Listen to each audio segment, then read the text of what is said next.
जय श्री जगन्नाथ। विजय दशमी दिन थिला सुदशा व्रत। सुदशा व्रत पूजा आमे किपरि करिलु आज आपनक सहित संपूर्ण पूजा विधि शेयर करिवु जहा नुआ बहु मानकु सहाय्य करिवो। जे नुआ बहु माने नुआ करी व्रत आरंभ करिवे फगु दशमी रे जे व्रत आगकु रहिछि। सुदशा व्रत दिन प्रथमे आमे हमर जप करिथिलु। आमे मंत्र रे दीक्षित तेनु जप करिकि अग्नि कोण रे गोटे प्रदीप जळै देइथिलु। प्रत्येक दिन अग्नि कोण रे आमे प्रदीप जळै थाउ। तापर ठाकुरंकर बासन सब मजा हेकि आसीथिला। सबु बासन भितरे 10 गोटी घट 10 दीप मांकर बहुत गुड़िए जिनस 10 दरकार। मांकर प्रिय पद्म मंजीर माल एवं धला फूल मांक पई सुदशा व्रतरे धला रंग जिनिस मांकु अर्पण करा जाय थाए। सज चिता पड़ी थाए सुदशा व्रतरे। आपनकर प्रश्न थिला तेनु आमे आपनको एठी देखै देइछु। पूजा बासन सेठी ही रखा जायछि। चिता सेठी पड़िछि। आमे एठी द्वार बंधरे चिता पकोउछु। ठाकुर घरर द्वार बंधरे चिता पकई साला परे मुख्य द्वार बंधरे आमे एठी चिता पकई पई आसछु। एठी चिता पूर्वर पड़ीथिला तेणु गुरुवार जेहेतु सुदशा व्रत से चिता को पोछिकी पुणी थरे नुआ चिता पड़िबो एवं द्वार बंध पूजा हेबो। पूजा वस्त्र पिंधिकी पूजा करा जाय थाए। मुह सिलेई होई नथिपा लुगा एवं ब्लाउज न पिंधिकी कछा मारिकी लुगा पिंधा जाय थाए। ए सब टिके पुरुणा हेगला परे आपण सिखि जिवे। प्रथमे आपण टे कष्ट लागिबो। द्वार बंधरे आमे पोछा पोछि करिकी चिता पकई देइछु। चिता पकई सल्ला परे 5 गोटी स्थान रे आमे सिंदूर लगेई देथाउ पंच देवतांक नाम रे। गणेश नारायण रुद्र अंबिके भास्करी तथा भिन्न भिन्न न कर्तव्य पंचदेव नमस्तुते। श्री गणेश भगवान प्रभु श्रीहरि एवं महादेव माँ दुर्गा सूर्य नारायण ये होचंदी हमर पंचदेवता। तांकरी नाम रे सिंदूर लगेई देथाउ एवं मांकर एवं प्रभु श्रीमन नारायणकर पाद आमे जुगल पाद मुख्य द्वार रो दुई पार्श्व रे लगेई देइछु पित्तल पाद। सेथिरे स्वस्तिक मध्ये अंकित होइचंदी तेनु स्वस्तिकंक देहरे सिंदूर लगेई देइछु। हळदी आमे द्वार बंधरे पूरा लंबा करी जेंति मुरुज पड़े सेमिति आमे पकई देइथाउ। सेही हळदी को डेंकी जे भी खराब शक्ति प्रवेश करबा पई चेष्टा करिवे प्रवेश करि परिबे नाही। मुख्य द्वार रे सेथि पई पूजा करा जाय। हळदी गोळा जायथिबा अक्षत मध्ये द्वार बंधरे दिया जाय कि पूजा करा जाय। आरती करबा समय एठी आरती धूप मध्ये बुला जाय थाए। प्रथमे द्वार बंधर पूजा करि सारला परे तापर ठाकुरंकर पूजा आरंभ करा जाय। चिता केमिति आपण पकेइबे से विषय आमे आपनको कहिबु नाही काहेकि ना झियो बहु माने बहुत भलो भाबरे चिता पकेइ जानते। आमे केवल एतिकी कहिबु द्वारबंध सामने रे आपण देखि परथिबे आमे पद्म फूलर पाखुडा सब अंकन करिछु। जेमिति एही द्वारबंध हेउची पद्म फूलर गोटे मंडल। पद्म उपरे ठाकुर विराजमान कला भली देखा जाउचंती। जदि आपनको ठीक लागे सुंदर लागे ताले एई भली डिजाइन रे आपण केबे पकेइबा पई चेष्टा करिवे चिता। एठी आमे अलगा जगह रे भी चिता पकेइछु। आमे मां वृंदावती को पाखरे भी चिता पकेइ थाउ किंतु वर्षा बहुत हेउतला सेथि पई चिता पकेइ पालु नाही। ठाकुर घर भितरे पूजा पई आमे जो चिता पकेइछु से चिता सुखी जाईची। एठी मंडल भितरे मां लक्ष्मीकर बीज मंत्र श्रींग लेखा अछि। तापरे आमे चिता पकेइ साला परे आसिथिलु सूर्य पूजा करबा पई आ सूर्य पूजा पई ए होउची मंडल। छात ऊपर ए मंडल स्थापना करा जाइचंती। मार्बल तयारी होइचंती मंडल आ एठी मां वृंदावतीकर पूजा सूर्यार्घ्य देबा परे मां वृंदावतीकर पूजा करबा परे कोनोसी भी ओसा व्रतर पूजा आरंभ करबा उचित। सूर्य पूजा एवं वृंदावतीकर पूजा परे आमे पळै आसीछु मांक पाखकु। मांकर स्नान करिबार समय बहुत शीघ्र सकाळु मां स्नान करंती। प्रत्येक दिन आमे मां को स्नान करै नथाउ। केवल गुरुवार दिन मेथी गुंड एवं हळदी गुंड जहाकु गोलाप जल पकेइकी अगुरु पकेइकी गोळेकी सेइथिरे ही मां को आमे गाधेइ देथाउ। मां को बहुत भलो भाबरे सेही हळदीर जो बट्टा थाए ता देहरे माखी देले मां बहुत सुंदर देखा जानती। मांकर बेस सिंगार करबा पई मांकर केस अछि। मांकर विभिन्न प्रकार हार ये होउची मांकर अंटा सूता जहाकु कहा जाय अंटा कमर पट्टी बा अंटा सूता अंटा बिछा एमति कहंती। आ ये चूड़ी किछि रहिची जो हाथ रे पिंधेई हेबनी शंखा सेथरे आमे से चप्पा वाला चूड़ी पिंधेई दिउ। आ छोट छोट शंखा भी अछि। आ हळदिया रंगर वस्त्र मां को आमे पिंधेई देथिलु। ये केवल गोटे कपड़ा एवं से कपड़ा को कुंच करिकि अंटा रे बांधिकि आमे पिंधेई देइचु। मांकर बेस श्रृंगार करिकि मां को बसई सारला परे आमे सुदशा व्रत पेड़ी बाहर करिथिलु। आमे तो पुरुणा व्रती सेथि पई आम पाखरे पुरुणा व्रत सब अछि एवं सुदशा व्रत पूजार गुआ एवं संकल्प गुआ मध्ये अछि। सब किछि आमे कपड़ा रे बांधिकि रखिचु। नुआ व्रत को मध्ये हळदी पानी रे धोइकि आमे रखि देइचु। सुना व्रत किंबा रूपा व्रत भितरे आपण व्रत रखिकि लगेई परिबे कि नाही प्रश्न थाए। निश्चय आपण लगेई परिबे। जदि सेमिति नाही खाली हाथ रे जेमिति समस्त लगौछन सेमिति लगेइबे। एई जो 10 गोटी गुआ देखुचंती ये ही सब वर्ष पूजा पांती। किंतु पूजा पाइबा पूर्वरु हरिडा बाहाडा अळा एवं गुआ समस्त को आमे टिके देखि नेबा। जदि पोको खाइथिबे ताले तांकु आपण पूजा करिवे किंतु नुआ जिनिस मध्ये तांको सहित पूजा हेबे। पुराना जिनिस पूजा पर विसर्जन हे जिवे। नुआ जिनिस तांको जगह रे रहिकि पूजा पाइबे। माने नुआ गुआ एवं पुराणा गुआ एका संगे पूजा हेबे पोकरा गुआ जहाँ थिबो ताकू जल विसर्जन करिकी आपण नुआ गुआ रखिदेबे। मांकर हलदी पानी जहाँ स्नान करथिले ताकू आपण गच्छ मूल रे देदेबे। एठी हमें नेचु सुवर्ण जहाँ कि हमें घट एवं कलश रे पकेइबु। घट एवं कलश भितरे सुवर्ण बा रत्न पड़ी थाए। माँ प्रभुଙ୍କ पाखरे बसी गले बेस श्रृंगार हेकी व्रत पेड़ी को मध्य हमें ऊपर रखी देइछु। से व्रत पेड़ी रे मध्य फूलटिए दिया जाय थाए। वर्तमान जेउठी हमें चिता पकेइतिलु से जगह रे हमें रखी देइछु गोटे पित्तलर पद्म फूल। से पद्म फूल ऊपर कलश बसिबो। आमे सुदशा व्रत रे 10 गोटी घट बसई थाउ एवं गोटे कलश बसई थाउ। 10 गोटी घट बसईबा समस्तଙ୍କ ପାଇଁ कंपलसरी नुहे। यह हमर व्यक्तिगत इच्छा।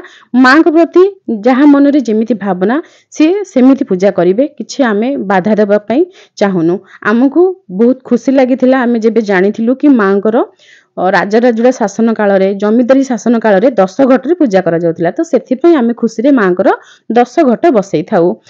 विजय दशमी दिन माँ दुर्गांकर पूजा एवं सोमनाथ व्रत उद्यापना तेणु सबु पूजा आमे एका संगे ही करू थाउ। तो ठाकुर घर दृश्य आपन को आमे देखिछु। घट पई आमे शुक्ल धान इत्यादि सब किछि सजाडी रखितिला परे तापरे आमे आसिलु फूलमाला गुंथिबा पई।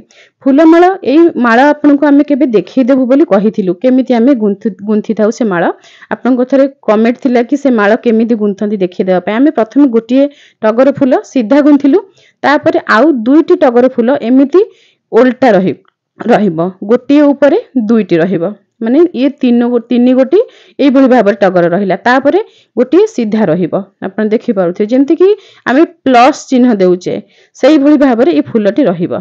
तळे रहिला गोटिए मझिरे दुईटी ओल्टा पट ओल्टा हेकी रहिला ता ऊपर आ गोटिए एई भली भाबरे आपण गुंथि चलिबे। आ वर्तमान देखंतु पूरा माला गुंथि साला परे केमिति देखा जाउची माला बहुत सुंदर देखा जाय। ये माला आपनकर प्रश्न थिले तेनु आपनको आमे देखै देइछु। वर्तमान दयणा आपनकर अळा पत्र आपनकर दुर्लभा ए सब पत्र तुलसी ए सब किछि ठाकुर को जो पत्र सब लागे से सब पत्र आमे नै आसीछु। तुलसी प्रभु श्रीमन नारायण को लागि होय थाए। जदि माँ प्रभु को पाखरे थिबे ताहाले भोगरे तुलसी पड़िबो। जदि एकुटिया माँ पूजा हेबे ताहाले माँ लक्ष्मी को केवल आपण बेलपत्र रे भोग लगेबे एवं बेलपत्र अर्पण करिवे। दुर्लभ पत्र माँ को अत्यंत प्रिय काहेकि ना वासना युक्त पत्र एवं अळा पत्र मध्ये माँ को बहुत प्रिय। माँ महालक्ष्मी को पद्मफूल अत्यंत प्रिय। पद्मफूलर केसर रे माँ शयन करिथांती। मांकर विशेष दिन सुदशा व्रत गुरुवार एवं दशहरा से दिन सेथिपई माँ को पद्मफूल एवं प्रभु को मध्य पद्मफूल अर्पण करा जायथिला। अखंड दीप आलती दीप झुणा धूप कर्पूर आलती एवं 10 दीप ए सब किछि माँ को पूजा पई आमे सजाडी की पूर्वरु रखि देइथिलु। माँ को पूजा रे 10 दीप जळे। पूजा पई फ्रेश पानी व्यवहार करा जाय थाए। टांकीर पानी व्यवहार करा जाय नाही। आपनकर प्रश्न थिला कि आपण 3 महला ऊपर को फ्रेश पानी केमिति पाउछन। देखंतु एई जो टैप रे पानी आसुची ये फ्रेश पानी माने माटी तळर पानी एठी को आसुची। ए सब कनेक्शन जे आपनकर पानी काम करंती तांको कहिले से करि देबे। जेमिति आपण तळे मोटर चलेइले आपनकर टांकी रे 3 महला 4 महला ऊपर जाईकी टांकी रे पानी पडुची ठीक सेई भली भाबरे आपनकर ठाकुर घर रोसई घर को फ्रेश पानी पळै आसीबो। घट बा कलश रे सर्वदा शुद्ध जल ही दिया जाय थाए। एठी हमें 10 घट एवं गोटिए कलश रे जल कंठ पर्यंत दे देइछु। वर्तमान नेचु 5 पत्र विशिष्ट गोटिए आंबडाळ एवं 10 पत्र विशिष्ट आंबडाळ। 10 पत्र विशिष्ट जो आंबडाळ रहिछि ताहा मां को घट रे लागिबो एवं 5 पत्र विशिष्ट जो आंबडाळ रहिछि ताहा कलश रे लागिबो। जो कलश आपण देखुचंती धळा रंगर से रूपा कलश सेथिरे पंच देवतांकर पूजा हेबो। बाकी तंबा कलश जहाँ देखुचंती आपण 10 गोटी कलश सेथिरे माँ लक्ष्मीकर पूजा करा जिवो। गोटे छोट गिन्नारे प्रथमे हळदी रहिछि तापरे हळदी गोळा जायथिबा अरुआ चाउल बा अक्षत हरिडा बाहाडा अळा त्रिफला एवं हळदी पानी रे धुआ जायथिबा गुआ सेथिरे सिंदूर लागिछि। जेउ गुआ की पूर्वरु पूजा पाउथिले सही गुआ ही आमे मुख माण भितरे रखिकी मांकर स्थापना करिछु एवं मां को हळदिया रंगर वस्त्र अलंकार पिंधेई देइछु एवं व्रत को मांकर मस्तकर दुई पार्श्व को झुलई देइछु जेमिति मांकर केश सदृश देखा जिवो। एई भली भाबरे आमे व्रत रखी पूजा करिथाउ। आचमन निश्चय करिवे पूजा पूर्वरु। आचमनर विधि आमे पूर्वरु आपन सहित शेयर करिछु। पुणी थरे जदि कहिबे आमे शेयर करि देबु नुवा बहु मानक पई। आचमन आमे सकाळ सकाळ करि देइथाउ जेतेबेले आमे जप करू। वर्तमान कलश रे आंब डाळ देइकी गुआ एवं अरुआ चाउल हळदी ए सब देइकी आमे कलश स्थापना करि देइछु। रक्षा सूत्र वस्त्र रूप रे अर्पण करिछु। कलश रे पैता अर्पण करा जिवो किंतु घटरे पैता अर्पण करा जिवो नाही जेहेतु देवींकर पूजा। पंचामृतरे कलश एवं घट समस्त को आमे स्नान करई देइचु। मांकर जो मुख माण अछंती से मुख माणरे मां को आमे सिंदूर टोपा लगे देइचु। मां एते सुंदर देखा जाउचंती आमे किछि कहिबु नाही, जहा कहिबे आपण माने कहिबे। आमे जानिछु आपण माने बहुत खुशी हेबे मां को देखिकी। वर्णन करबा पई शब्द नाही, एते सुंदर देखा जाउथिले। आमे जानि भी पालु नाही कि मां केमिति एते सुंदर देखा गले। आमे सब बेले सेही मुख माणरे पूजा करूछु, सब बेले सेही मुख माण को आमे सजाऊ, किंतु प्रति थर मां अलग अलग देखा जांती। हमको आश्चर्य लागे। गोटिए थाळिया रे आमे रखि देइछु गोटा पान, दुब एवं पद्म फूलर गोटिए पाखुडा। 10 गोटी दुब, 10 गोटी बरकोली पत्र, गोटिए गोटा पान एवं पद्म फूलर गोटिए पाखुडा काहेकि रखिछु से सब आमे आपनको परे कहिबो। व्रत पूजा आरंभ करिबा पूर्वरु निजर इष्ट देवतांकर पूजा प्रथमे करिनेबे। भगवान श्री हरि विष्णु आमर इष्ट देवता। विष्णुशिला स्वयं श्री शालग्राम आम घरे विराजमान करिसंती। जेहेतु महिला मान तांको स्पर्श करंती नाही, मो स्वामी प्रत्येक दिन तांकर पूजा करंती। खास दिन रे कंचा क्षीर रे स्नान करंती, अन्य दिन रे बास जल रे। ये होची चरणामृत। प्रत्येक दिन चरणामृत पाइबा परे ही आमे कोनोसी जिंस खाइ थाउ। स्वामी तांकर पूजा करी पळेइले, तापरे आमे बसिलु पूजा करिबा पई। प्रथमे गुरुदेवंको आमे प्रणाम करिथिलु। गुरुदेवंकर पूजा मध्य स्वामी करि देई थांती। तापरे आमे पुनि थरे पुष्पांजलि देइकी गुरुदेवंको प्रणाम करिकी तापरे आमे पूजा आरंभ करिथिलु। गुरु एवं इष्टंकर आशीर्वाद नेबा सहित पंचदेवतांको आमे स्मरण करिबा, श्री गणेशंको प्रणाम करिबा, कलश रे पंचदेवतांकर पूजा करिबा, तापरे मां को आमे आवाहन करिबा। गणे नारायणी रुद्रे अंबिके भास्करी तथा भिन्न भिन्न न कर्तव्य पंचदेव नमस्तुते। पंचदेव पाद्य पाद्यं समर्पयामि, पंचदेव शिरे अर्घ्यं समर्पयामि। छोटो गिन्नारे 5 थर जल 5 थर पुष्प देकी पाद धोई देबा एवं तांकर मस्तकरे अर्थात कलश उपरे पुष्प अर्पण करिकी आमे आचमनी पात्र रे जल देबा। कुशरे स्पर्श करिकी घट स्तांग स्थिर भव कहिकी घट को आमे स्थिर करिबा। वर्तमान मांकर जो घट आमे स्थापना करिछु देवी घट, सेही घट रे आमे कुश स्पर्श करिछु। मांकर गायत्री मंत्र को आमे 5 थर 7 थर 21 थर 108 थर पाठ करिले मांकर घट रे मां को आमे आवाहन करिबा एवं मां को गायत्री मंत्र पढ़ी पढ़ी आमे मांकर पूजा करिबा। मांकर गायत्री मंत्र आपण एई भली भाबरे पढ़िबे। आपण श्री महालक्ष्मी कहि परिबे, नचेत मां महालक्ष्मी कहि परिबे। मां महालक्ष्मी च विद्महे विष्णु पत्नी च धीमहि तन्नो लक्ष्मी प्रचोदयात। एई भली भाबरे आमे मां बोली संबोधन करिकी मांकर गायत्री पाठ करिकी आमे सबु पूजा करिथाउ। केवल मांकर गायत्री मंत्र रे कोनोसी प्रणव आमे एठी उच्चारण करि न थाउ। प्रणव कोन आपण माने जानिचंती, जे माने जानि नांती कमेंट सेक्शन में लिखिबे, आमे आपनको सेठी लेखिकी रिप्लाई करि देबु। काहेकि ना प्रणवंकर उच्चारण आमे निजे मध्य करिबु नाही। सुदशा व्रत रे मांक सम्मुख रे एमिति 10 गोटी दीप जळे, नचेत 10 मुख वाला गोटी दीप मध्य आपण जाळी परिबे। एही 10 गोटी दीप मां को समर्पित। मां महालक्ष्मी देव्याय एसह दीपं समर्पयामि कहिकी एमिति गोटी गोटी फूल अर्पण करा जिवो 10 गोटी दीप रे एवं मां को आपण शेष रे प्रणाम करिबे। सुदशा व्रत रे मां को पाखरे सबु किछि 10 संख्या रे व्यवहार करा जाउची। 10 गोटी घट आमे स्थापना करिचु। प्रत्येक घटरे गोटिए गोटिए गुआ अर्थात 10 गोटी गुआ। मांकर जो घट से घटरे हरिडा बाहाडा अणा सहित गुआ, त्रिफला सहित गुआ एवं मांकर जो घट सेथिरे 10 पत्र विशिष्ट गोटिए आंबडाळ। मांक सम्मुख रे 10 गोटी दीप। मांकर जो मंडा पिठा मां को भोग लागिवो ताहा मध्य 10 गोटी भोग लागिवो। सेही मंडा पिठारे जो पुर दिया जिवो ताहा मध्य 10 प्रकार जिनिसर पुर। मां को जो पणा भोग लागिवो सेथिरे मध्य 10 प्रकार जिनिस पड़िबो। से सब कोन कोन आमे वीडियो रे आगो को आपन सहित से सब शेयर करिचु। वर्तमान मांकर आमे आरती करिचु झुणा एवं गुगुल रे, जहा अत्यंत प्रिय मां को। झुणा एवं गुगुलर बास्ना समस्त देवादेवी को प्रिय। किना धूप अपेक्षा आपण एही प्राकृतिक धूपर प्रयोग पूजा रे करंतु।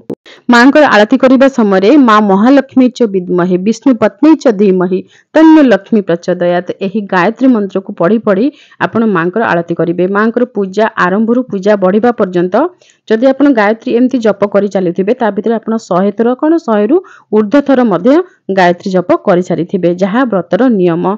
जे देवादेवी को पूजा करिबे तांकर मंत्र आपण चेष्टा करिबे 100 बा 100 रु ऊर्ध्व थर जप करिबा पई। सुदशा व्रत पूजा रे मां लक्ष्मीकर जेंठी घट स्थापना करिबे बा मांकर विग्रह पूजा करिबे, मांक पाखरे मां गौरी को नाम रे बेत रहिबे, जाउली बेत। ଏହି ଯାଉଁଳି ବେତ ବା 4 ଗୋଟି ବେତ ଆପଣ ପୂଜା କରିପାରନ୍ତି ମନ୍ଦିରରେ ନବରାତ୍ର ସମୟରେ 9 ଦିନ ପୂଜା କରିକି ତାନ୍ତ୍ରିକ ମତରେ ଏ ବେତ ପୂଜା ହେଇକି ଆସନ୍ତି ଏବଂ ଘରେ ରଖିବେ, ଚୁଆ ଲଗେଇ ଦେବେ, ବସ୍ତ୍ର, ଶଙ୍ଖା, ଫୁଲ, ବେଲପତ୍ର ଇତ୍ୟାଦି ଦେଇକି ପୂଜା କରୁଥିବେ ଏବଂ ସୁଦଶା ବ୍ରତ ସମୟରେ ମା ଲକ୍ଷ୍ମୀଙ୍କ ଘଟ ପାଖରେ ବସିକି ଗୌରୀ ବେତ ପୂଜା ପାଇବେ। ବର୍ତ୍ତମାନ ଆପଣ ଦେଖିପାରୁଥିବେ ମାଙ୍କ ପାଖରେ ହିଁ ଗୌରୀ ବେତ ରହିଛନ୍ତି। ପ୍ରତ୍ୟେକ ପୂଜାରେ ଆମେ ଏମିତି ରଖିଥାଉ ଏବଂ ବେଲପତ୍ର, ମନ୍ଦାର ଫୁଲ, ପଦ୍ମ ମଞ୍ଜିର ମାଳ ଆମେ ତାଙ୍କୁ ଅର୍ପଣ ମଧ୍ୟ କରିଛୁ। ପ୍ରଥମେ ମାଙ୍କର ଯେତେବେଳେ ସକାଳେ ଆମେ ଶ୍ରୀଙ୍ଗାର କରୁଥିଲୁ ସେତେବେଳେ ଆମେ ମାଙ୍କର ଦୁଇ ପଟେ ଦୁଇଟି ବେଣୀ କରିଦେଇଥିଲୁ। ଆମ ଝିଅରେ ଯେମିତି ଆମେ ଦୁଇ ପଟେ ଦୁଇଟି ବେଣୀ କରିଦେଇଥାଉ, କାହିଁକି ନା କୁମାର ପୂର୍ଣ୍ଣିମା ଆସୁଛି ତ ମା ପୁରା କୁମାରୀ ରୂପରେ ପୂଜା ପାଇବେ। ମାଙ୍କର ଜନ୍ମଦିନ ସେଦିନ, କୋଜାଗର ଲକ୍ଷ୍ମୀ ବ୍ରତ ଆପଣଙ୍କର ମନେ ଥିବ। ତ ଆମର କାହିଁକି ଇଚ୍ଛା ହେଲା କେଜାଣି ଆମେ ଭାବିଲୁ କି ଝିଅ ଯେମିତି ବେଣୀ କରେ ସେମିତି ମାଙ୍କର ଆମେ ଦୁଇ ପଟେ ଆଜି ବେଣୀ କରିଦେବୁ। ତ ସେମିତି ଆମେ ବେଣୀ କରିଦେଇଥିଲୁ। ତାପରେ ଯେତେବେଳେ ମାଙ୍କର ଘଟ ସ୍ଥାପନା କରିଲୁ ସେତେବେଳେ ଆମେ ମାଙ୍କର ମୁଖ ଦେଖିଲୁ। ମାଙ୍କର ସେଇ ମୁଖ ମାଣ ସବୁବେଳେ ଆମେ ପୂଜା କରୁ, ସବୁବେଳେ ମାଙ୍କୁ ସଜାଉ, କିନ୍ତୁ ମା ପ୍ରତିଥର ମାଙ୍କର ରୂପ ବଦଳି ଯାଏ। ବର୍ତ୍ତମାନ ଦେଖନ୍ତୁ ବିଗ୍ରହରେ ମା କେମିତି ଦେଖାଯାଉଛନ୍ତି, ଦୁଇ ପଟେ ଦୁଇଟି ବେଣୀ କରିଦେଇଥିଲୁ। ତାପରେ ଘଟରେ ଆପଣ ଦେଖନ୍ତୁ ମାଙ୍କୁ ସଜେଇବା ପରେ ମାଙ୍କୁ ଦେଖିକି ଆମକୁ ଏମିତି ଲାଗିଲା ଯେମିତି କୁମାରୀ ପାଇଁ ଛୋଟ ଝିଅଟିଏ ଭଳି ମା ଦେଖା ଯାଉଛନ୍ତି। ଆମେ ଆଗରୁ ବହୁତ ଥର ଏଇ ମୁଖମାଣରେ ପୂଜା କରିଛୁ, ଆପଣମାନେ ବି ଜାଣିଛନ୍ତି, କିନ୍ତୁ ମାଙ୍କର ରୂପ ଏମିତି କେବେ ଆମକୁ ଦେଖାଯାଏ ନାହିଁ। ଏଇଥରକ ଯେମିତି ମା ନିଜେ ତାଙ୍କ ଇଚ୍ଛାରେ କୁମାରୀ ହେଇଯାଇଛନ୍ତି, ମାନେ କୁନି ଝିଅ ହେଇଯାଇଛନ୍ତି, ଛୋଟ ଝିଅଟେ ଭଳି ଦେଖାଯାଉଥିଲେ ଆମକୁ। ମାଙ୍କର ଏତେ ଶାନ୍ତ କାନ୍ତ ସୌମ୍ୟ ରୂପକୁ ଦେଖିକି ନା ଯିଏ ଯେତେ ରାଗି ହେଇଥିବ, କ୍ରୋଧୀ ହେଇଥିବ, ତା ଭିତରେ ଯେତେ କଷ୍ଟ ଥିବ ସବୁ ଦୂର ହେଇଯିବ, ସେ ପୁରା ଶାନ୍ତ ପଡିଯିବ ମାଙ୍କୁ ଦେଖିକି। ପ୍ରଥମ ପ୍ରହର ପୂଜାରେ ମାଙ୍କୁ ପଣା ଭୋଗ ଲାଗିଥାଏ। ସେ ପଣାରେ 10 ଗୋଟି ଜିନିଷ ପଡିଥାଏ। ମାଙ୍କ ପାଇଁ ଯେତେବେଳେ ପଣା ପ୍ରସ୍ତୁତ କରିବେ ଆପଣ ଚିନି ବଦଳରେ ଗୁଡର ପ୍ରୟୋଗ କରିବେ। ଦେବତାଙ୍କ ପୂଜାରେ ଚିନିର ପ୍ରୟୋଗ କରାଯାଏ ନାହିଁ ବା ନୈବେଦ୍ୟରେ ଚିନି ପଡେ ନାହିଁ। ଏଠି ଆମେ ନେଇଛୁ ପାଟକପୁରା କଦଳୀ, ଦହି ଛେନା ଏବଂ ଆପଣଙ୍କର ଗୁଡ଼। ଏ ସବୁ ଜିନିଷକୁ ଚକଟିବା ସମୟରେ ଆମେ ଟିକେ ଅଦା ଛେଚିକି ଅଦା ଛେଚା ଟିକେ ଦେଇଛୁ। ଅଦା ଛେଚାକୁ ଭଲ ଭାବରେ ଚକଟି ଦେଲେ ତାର ରସ ବାହାରି ଯିବ। ଏଠି ଆମେ ଟିକେ ଗାଈ ଘିଅର ପ୍ରୟୋଗ କରିଛୁ। ବିନା ଘିଅରେ କେବେ ବି ଠାକୁରଙ୍କୁ ଭୋଗ ଲାଗେ ନାହିଁ, ଘିଅ ସବୁବେଳେ ପଡିବ। କିଛି ଶୁଖିଲା ମସଲା ମଧ୍ୟ ରହିଛି, ଇଏ ହେଉଛି କର୍ପୂର। କର୍ପୂର ଟିକେ ଗୁଣ୍ଡ କରିକି ଦିଆଯିବ। ଅଦା ଛେଚା ପଡିଲା, ଅଦା ଛେଚା ସହିତ କର୍ପୂର ଗୁଣ୍ଡ ଯେତେବେଳେ ମିଶିବ ଅଦାର ବାସ୍ନା ଏବଂ କର୍ପୂରର ବାସ୍ନା, ସେ ପଣା 3-4 ଘର ବାସ୍ନା ହେବ। ଗୋଲମରିଚ ଗୁଣ୍ଡ, ଆପଣଙ୍କର ଅଳେଇଚ, ଗୁଜୁରାତି, ଲବଙ୍ଗ, ଯଦି ଆପଣଙ୍କର ମସଲା ଟିକେ କମିଗଲା, ଆପଣ ଭାବୁଛନ୍ତି 10 ହେଲାନି, ତାହେଲେ ଆପଣ ତେଜପତ୍ର ଟିକେ ପକେଇଦେବେ। ଏସବୁ ଜିନିଷ ପଡିକି ଇଏ 10 ପ୍ରକାର, 10ରୁ ଅଧିକ ହେଇଯିବ, 11 ହେଇଯିବ, କିନ୍ତୁ 10ରୁ କମିବ ନାହିଁ। ଇଏ ହେଇଗଲା ମାଙ୍କର ପଣା ପ୍ରସ୍ତୁତ। ବର୍ତ୍ତମାନ ମାଙ୍କ ପାଇଁ ପାନ ଭାଙ୍ଗିବା। ଚୂନ ବଦଳରେ ପାନରେ ଘିଅ ଲାଗିବ। ଚୂନ ଲାଗେ ନାହିଁ ଦେବାଦେବୀଙ୍କ ପାନରେ। ଘିଅ ବିନା କିଛି ବି ଦେବାଦେବୀ ଗ୍ରହଣ କରନ୍ତି ନାହିଁ, ତେଣୁ ଘିଅ ଲାଗିବ। ଆପଣ ଟିକେ ଗୁଆକୁ ଭାଙ୍ଗିକି ପକେଇବେ। ପାନକୁ ତାମ୍ବୁଳ କୁହାଯାଇଥାଏ, ତାମ୍ବୁଳରେ ଗୁଆ ଟିକେ ପଡିବ ଏବଂ ମସଲା, ଯେଉଁ ମସଲା ସବୁ ଆମେ ପଣାରେ ପକେଇଲେ ତେଜପତ୍ରକୁ ଛାଡିକି ବାକି ସବୁ ମସଲା ଆପଣ ପାନରେ ମଧ୍ୟ ପକେଇ ପାରିବେ। ସେଇ ଅଳେଇଚ, ଗୁଜୁରାତି, ଲବଙ୍ଗ ଗୋଟିଏ ଉପରେ ମରା ହବ, କର୍ପୂର ଗୁଣ୍ଡ ଟିକେ ପଡିବ, ତେଣୁ ସେଇ ମସଲାକୁ ଗୁଣ୍ଡ କରିକି ସେଥିରେ ଟିକେ ଗୁଆ ମିଶେଇକି ଆମେ ଏ ପାନକୁ ଏଠି ଭାଙ୍ଗି ଦେଇଛୁ। ଏମିତି 3 କଣିଆ କରି ଭାଙ୍ଗିକି ଉପରେ ଆମେ ଲବଙ୍ଗ ଲଗେଇ ଦେଇଛୁ। ଏ ପାନର ଡେମ୍ଫ ବି ରହିଛି, ଦେଖିବା ପାଇଁ ରଜପାନ ଭଳିଆ ସୁନ୍ଦର ଦେଖାଯାଉଛି। ପ୍ରଥମ ପ୍ରହରରେ ମାଙ୍କର ସ୍ଥାପନା ଏବଂ କଳସ ସ୍ଥାପନା ପରେ ହିଁ ପଣା ଏବଂ ପାନର ଭୋଗ ଲାଗିବ। ପ୍ରଥମେ କଳସ ପାଖରେ ପଞ୍ଚଦେବତାଙ୍କୁ ଆପଣ ଭୋଗ ଲଗେଇବେ, ନୈବେଦ୍ୟଂ ସମର୍ପୟାମି ବୋଲି କହିବେ ଏବଂ ପଞ୍ଚଦେବତାଙ୍କୁ ସମ୍ବୋଧନ କରି କହିବେ ପଞ୍ଚଦେବ ନୈବେଦ୍ୟଂ ସମର୍ପୟାମି। ଏବଂ ପିଇବା ପାଇଁ ଜଳ ଦେବେ, ପଞ୍ଚଦେବ ଆଚମନ୍ୟଂ ଜଳଂ ସମର୍ପୟାମି, ପଞ୍ଚଦେବ ପୁନରାଚମନ୍ୟଂ ଜଳଂ ସମର୍ପୟାମି, ପଞ୍ଚଦେବ ତାମ୍ବୁଳଂ ସମର୍ପୟାମି। ଏଇଭଳି ଭାବରେ ପଞ୍ଚଦେବତାଙ୍କୁ ଅର୍ପଣ କରିବେ ଏବଂ ମାଙ୍କୁ ଅର୍ପଣ କରିବେ ଯେତେବେଳେ ମା ମହାଲକ୍ଷ୍ମୀ ଦେବ୍ୟାୟ ଏସହ ନୈବେଦ୍ୟଂ ସମର୍ପୟାମି, ମା ମହାଲକ୍ଷ୍ମୀ ଦେବ୍ୟାୟ ଏସହ ଆଚମନ୍ୟଂ ଜଳଂ ସମର୍ପୟାମି, ଏସହ ପୁନରାଚମନ୍ୟଂ ଜଳଂ ସମର୍ପୟାମି, ମା ମହାଲକ୍ଷ୍ମୀ ଦେବ୍ୟାୟ ଏସହ ତାମ୍ବୁଳଂ ସମର୍ପୟାମି କହିକି ମାଙ୍କୁ ସମର୍ପଣ କରିବେ। ମାଙ୍କର ଆଳତି କରିବେ। ଯେଉଁ ଧୂପ ଇତ୍ୟାଦି ରଖିଛନ୍ତି ସେଥିରେ ଆପଣ ଆଳତି କରିବେ। ମାଙ୍କର ଯେତେବେଳେ ଆଳତି କରାଯାଇଥାଏ ଝୁଣାର ଯେଉଁ ଧୂଆଁ ରହିଛି ସେ ସବୁ ମାଙ୍କ ମୁହଁରେ ଲାଗିଥାଏ। ସେଥିପାଇଁ କଣ କରାଯାଏ, ଶଙ୍ଖରେ ଏଭଳି ଭାବରେ ଜଳ ନେଇକି ମାଙ୍କୁ ଶୀତଳତା ପ୍ରଦାନ କରାଯାଇଥାଏ। ଶଙ୍ଖ ଜଳରେ ଆଳତି କରିକି ଶଙ୍ଖ ଜଳ ଟିକେ ତଳେ ଢାଳି ଦିଆଯାଇଥାଏ। ଏବେ ଦର୍ପଣ ଟିକେ ଆମେ ମାଙ୍କର ପୋଛି ଦେଇଛୁ ଏବଂ ସେ ଦର୍ପଣରେ ମାଙ୍କୁ ଟିକେ ମୁହଁ ଦେଖେଇ ଦେଇଛୁ।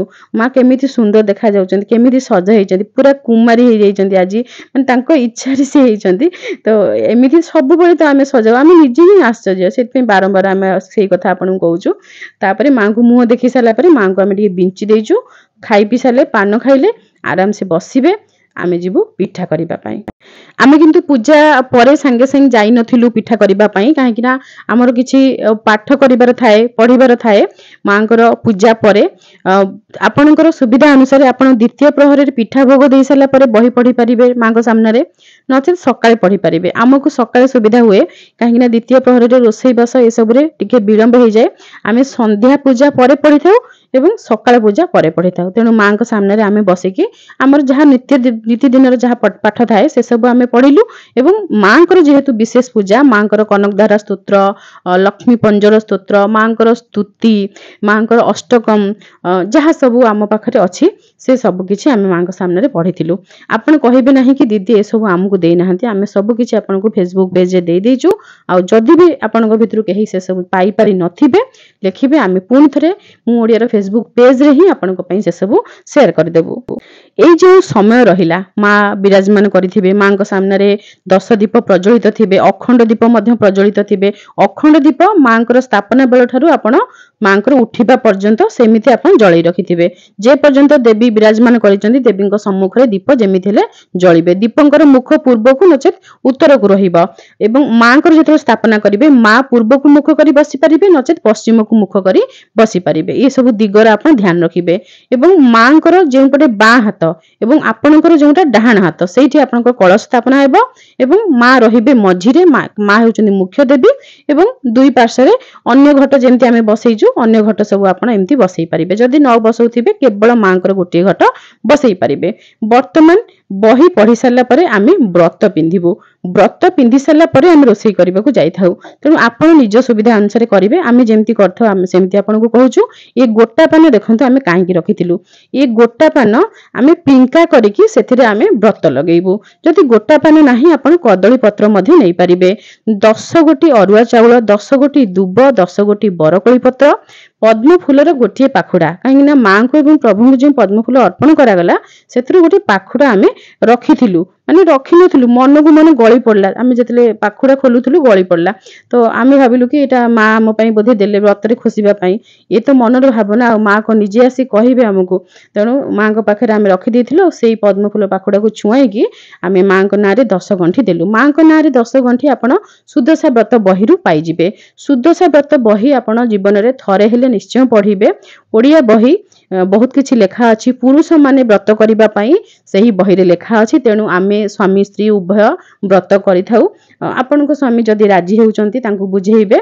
व्रत हातर न पिंधंतु कम से कम मांकर पूजा दिनटी को मानिबे टिके अरुआ खाइकी मां को प्रणाम करिवे एतिकी तो पुरुष माने निश्चय करिबा उचित नारी पुरुष उभय समस्त भगवती को पाखरे नतमस्तक जेते हेबे सेते तांको पई भलो वर्तमान देखंतु पान को आमे जेंति पान भंगा जाय ना सेमिति ही आमे भांगी देइचो आम घरे याकू कोंती पिंका सेति पई आमे पिंका कहिलु होय तो पिंका भलो शब्द कि खराब शब्द भी आमे जानिनु क्षमा करिवे पिंका ही कहते आमर जेजेमा एमान सब कहते कि पिंका भांगी की व्रत लगे दे तो सेति पे आमे पिंका कहूचु तो ता भितरे 10 बरकोली पत्र 10 दुब 10 गोटे अरुआ चाउल भितर भितर अछि तो ताकू एमती ओल्टेई देथौ व्रत रहिबो मझिरे और सी एमती ओल्टा हेबो दुई सरी व्रत ता ऊपर एमती गुडा हेबो तो सी आ खसी की कुआडे जीव नाही एठी पान पत्र नेबार कारण पान हेउचंदी स्वयं मां कालिका मां काली तेणु पान पत्र को हाथ रे धारण करा जाय थाए 10 गोटी फल मध्य मां को अर्पण करा जाय थाए गोटा फल एठी 10 फल भितरे आत अछि आत वर्तमान आमर एई समय मिलुची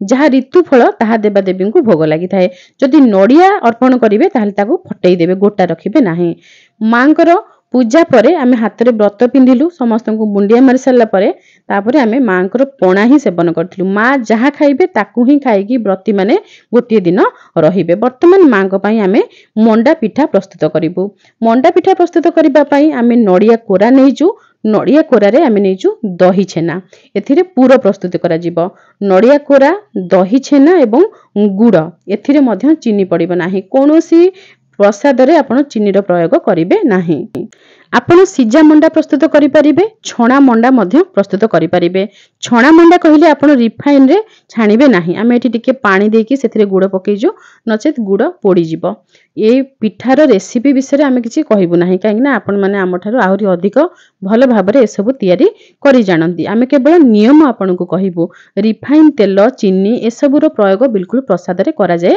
नाही ठाकुर बासन चेष्टा करेंगे अलग रखापी जदि ठाकुर बासन अलग रखी पारु नाहंती आपणकर रोसई बासन गोबर पकेकी आपण माजी धोईकी से ही देवता प्रसाद आपण प्रस्तुत करेंगे घी टिके पुरे निश्चय पड़ो बिना घी रे कौन सी जिनस प्रस्तुत करके देवता को अर्पण करेंगे ना एठी आम चाउल चूना को जंतीबाई जो पानी नहीं से पानी रे मध्य टिके घी पकईचु ताहा आपण को आम देखई देइचु बिना घी रे कौन सी जिनिस केबे भी देवता आपण प्रस्तुत करेंगे नाही अरुआ चाउलर चूना रे माँ को पाई मंडा पिठा प्रस्तुत करा जाय थाए वर्तमान समय रे बहुत लोक अछंती अरुआ चाउलर चूना खाऊ नाहंती तांको देह खराब होउची तेणु आपण सुजी रे मध्य प्रस्तुत करिकी पिठा माँ को अर्पण करिवे एवं ताहाकु सेवन करिकी रहिबे काहे कि जे व्रती से माँ को जो पिठा भोग लागि छाय 10 गोटी पिठा भोग लागि थाए ना तो तार भितरु से 5 गोटी पिठा सेवन करिकी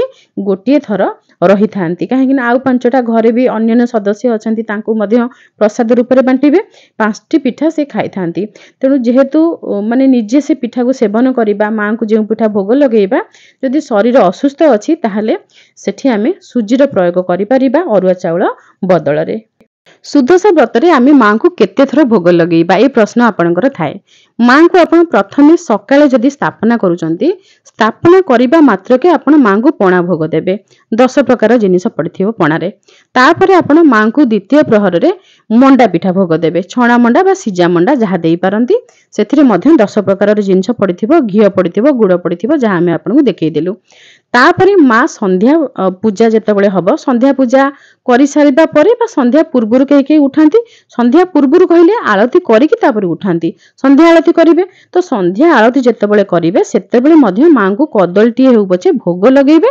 तापरे माँ को आपण उठेइबे वर्तमान देखंतु पिठा प्रस्तुत हो सारी माँ को आम भोग लगे देचु कलश पाखे भोग लगे देचु कलश रे पंचदेवता को आम 5 गोटी पिठा भोग लगे थाउ माँ को 10 गोटी पिठा भोग लगे थाउ एवं ईशान जो मानकर अछंती आमे एठी ईशान कथा संपूर्ण भाव में कहूनु समस्त कि आपण ईशान रे भोग लगेबे काहे कि बहुत लोक घरे ईशान नाहंती जो मानक घरे ईशान अछंती से माने ईशान रे मध्य गोटे हेउ भी पिठा भोग निश्चय लगेबे एवं बाड़ीआड़े पितृपुरुषों उद्देश्य रे घरे गोटे भल जिनस प्रस्तुत हेले तांकर भी इच्छा थाए तेणु बाड़ीआड़े आपण पिठा दे देबे तापरे मांकर कर्पूर रे आमे आरती करिथिलु नैवेद्य अर्पण कर साला पे तापरे आरती करा जाय आरती करथिलु संध्या रे पंचदीप आरती करिकी तापरे मां को कदली भोग देकी आमे मां को उठै देथिलु मांकर तो विसर्जन करा जाय नाही मां लक्ष्मी सदा सर्वदा समस्त घरे विराजमान करिथांती एवं सेहि भली भाव रे विराजमान करिकी मां समस्त ऊपर निजर कृपा दृष्टि